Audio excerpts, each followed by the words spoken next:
You're watching Pittsburgh Steelers Talk by Chat Sports. I am Tom Downey. We've got some breaking news for you guys on June 1st. Stephon Tuitt is not coming back to the Steelers or the NFL.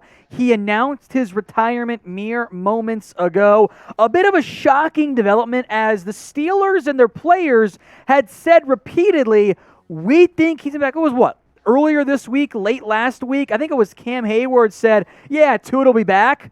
Well, it's not going to be back after all. This is a noteworthy loss for the Steelers in terms of his impact after he missed all of last year with injury stuff and, of course, his brother's passing as well.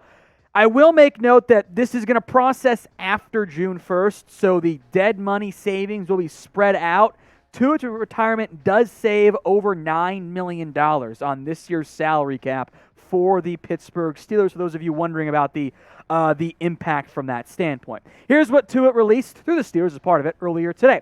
Quote, with respect to the Steelers organization, my teammates and coaches, I would like to officially announce that I have come to the decision to retire from the NFL. I am thankful to have had the opportunity to represent the city of Pittsburgh for the past 8 seasons, and am blessed to leave this game with my health. After the tragic loss of my brother, Richard, and upon completing my degree from the University of Notre Dame, I know I am being called to move beyond the sport of football. I want to thank everyone for the love and support they've shown both on and off the field, and again want to thank the Rooney family, Coach Tomlin, and the entire Pittsburgh organization. It was an honor and a privilege to play this historic team. Go Steelers.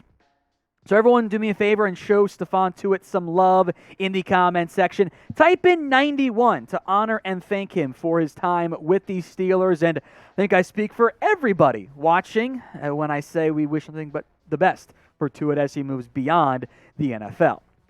Now, in terms of the immediacy as relates to the football team, which, it's what most of you guys are here for after all, the depth chart and the change here at the position. Cameron Hayward, and we're grouping the interior defensive linemen and the 3-4 defensive ends together because that's just easier. Cam Hayward, you would think maybe Chris Wormley is the next starter. I wonder if DeMarvin Leal now plays an even bigger role than what was initially thought for the third-round pick. Maybe Isaiah Loudermilk breaks out. Maybe Montravius Adams has a big-time year. Tyson Alulu can still be your defensive lineman. But the loss of Tuitt and what he was the last time we saw him out there in an actual NFL game in 2020 is a big one. He was a baller. He and Hayward made one of the more underrated and outright best defensive line duos in the NFL. So the loss of Tuitt is noteworthy. It is impactful, and it's going to hurt this organization. In the end, well, him not being at OTAs was a big deal after all. He was not there, not because he needed more time to rehab, but, well, he was considering retirement. We now know that in the end. Now, this is why you guys subscribe, right? Breaking Steelers news and daily videos all in season and off season long. We continue to grow, and we're free here at Steelers Talk. So if you haven't already, hit that big red button and subscribe. Now, back at OTA, some better news here is Diontae Johnson. He returned, bit of a surprise late arrival for the Steelers at OTAs. He did not talk to reporters on why he missed the first week. He said he had his reasons after all. There, of course, are reports, if not very clear reality, that Johnson wants a new deal from Pittsburgh. And if he was just dealing with a family thing or whatever, he could have simply said, hey, I'm just not going to be there. It's fine.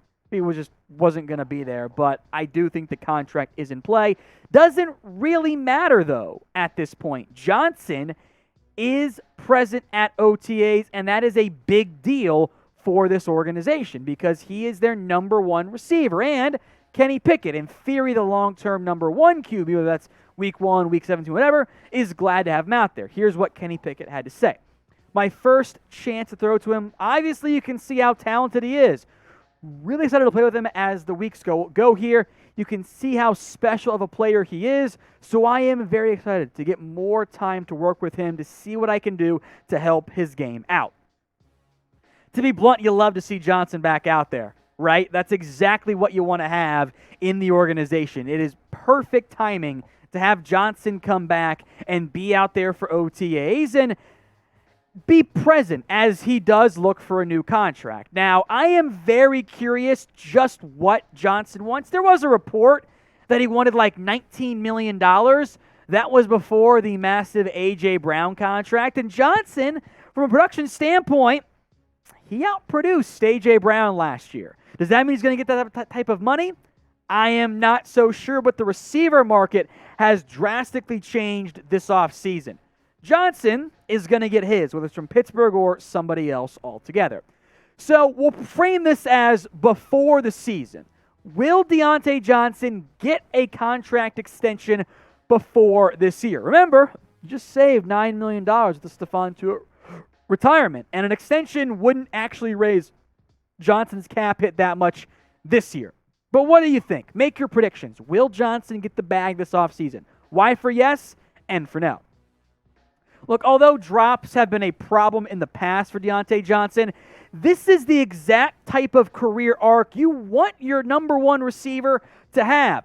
Showed a lot of promise in his first season, 2019, right? 680 yards, 5 scores. Step forward in year 2, 923, 7 scores. Another step forward in year 3. With that directly upward growth, there's really no reason to think Johnson can't be even better in 2022. He is this team's number one receiver. Yes, they drafted both George Pickens and Calvin Austin, 2nd and 4th round, respectively. But Johnson is the more consistent, proven option of a very young wide receiver core. So if I'm Pittsburgh, and the cost is reasonable, especially if you thought you could get Johnson for if the report was right, of 23 months. I'm not sure if it's under 20 was right. I don't know if I really believe that. If it is, I'd do it right now. It's kind of why I don't know if it's actually accurate at this point.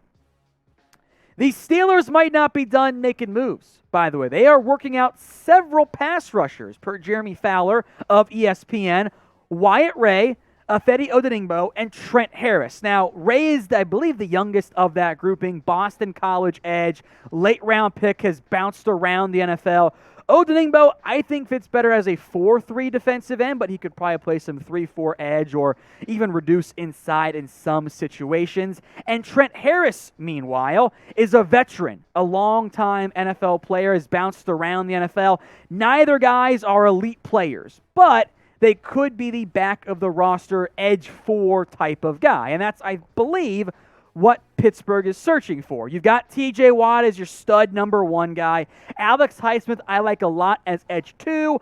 I think Jannard Avery can be edge 3. Beyond that, I do think they're a little bit thin. I think if they were to sign any of these guys, they would not be guaranteed a roster spot. These are what I call back of the 53-man roster players, guys that help on special teams, get a handful of snaps in games, if that. You're not counting on them to consistently be out there, to be a key part of your defense. But as depth, they do offer some value from that standpoint. And the workouts are just that. They're workouts. Don't have to sign anybody. It's a good check-in of, are you in shape? And at minimum, adds to your list. Every good NFL GM and organization has their list of, if we lose this player to injury, who can we go sign? You do the workout, see if they're in shape, add them or remove them from your list. Now, let's say you're the GM. You are replacing Kevin Colbert. You have taken over for Omar Khan as well. What position do you think the Steelers still need to address? Let me know in the comments. And while you're down there, are you really doing this one, Jeremy? All right. Go ahead and tickle that like button. It's a little weird, but do it. That way, you tell YouTube, hey, you like what we're doing here. And Jeremy is being very inappropriate in my ear with the way he says tickle. So do it so I don't ever have to hear it again, please. All right, on to the quarterback situation here. Kenny Pickett, that's producer Jeremy, by the way. I forgot to mention who it was. He has been getting work with the third string in OTAs as Tom and the organization wants him to fully earn that job, be it backup or starting in the long run. Here's what Pickett had to say. Quote, "It's kind of what I was expecting. Just come in here and earn everything I get. Kind of how it goes in life and in the game. I'm excited to be here." Very mature answer from the rookie quarterback there. I'm still going to put Pickett as quarterback 2, because I think by the time we get through mini camps and training camp, he's going to be quarterback too. Plus, we know that Trubisky is the starter right now. Pickett is the long-term guy, and that leaves Mason Rudolph stuck behind everybody else. Here's what Trubisky had to say.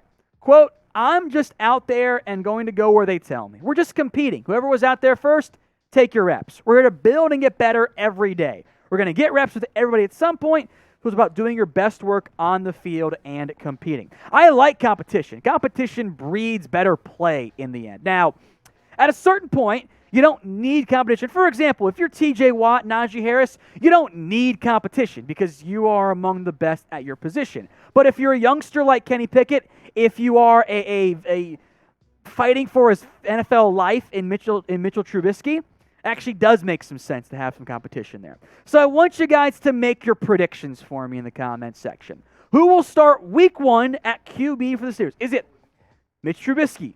Is it Kenny Pickett? Or is it Mason Rudolph? I'm not putting in Chris Loudermilk. Jeremy, he's not going to be the guy. God forbid. That means we had a Ben DiNucci-esque issue in Pittsburgh. Make your predictions. Who starts week 1 at QB for the Steelers?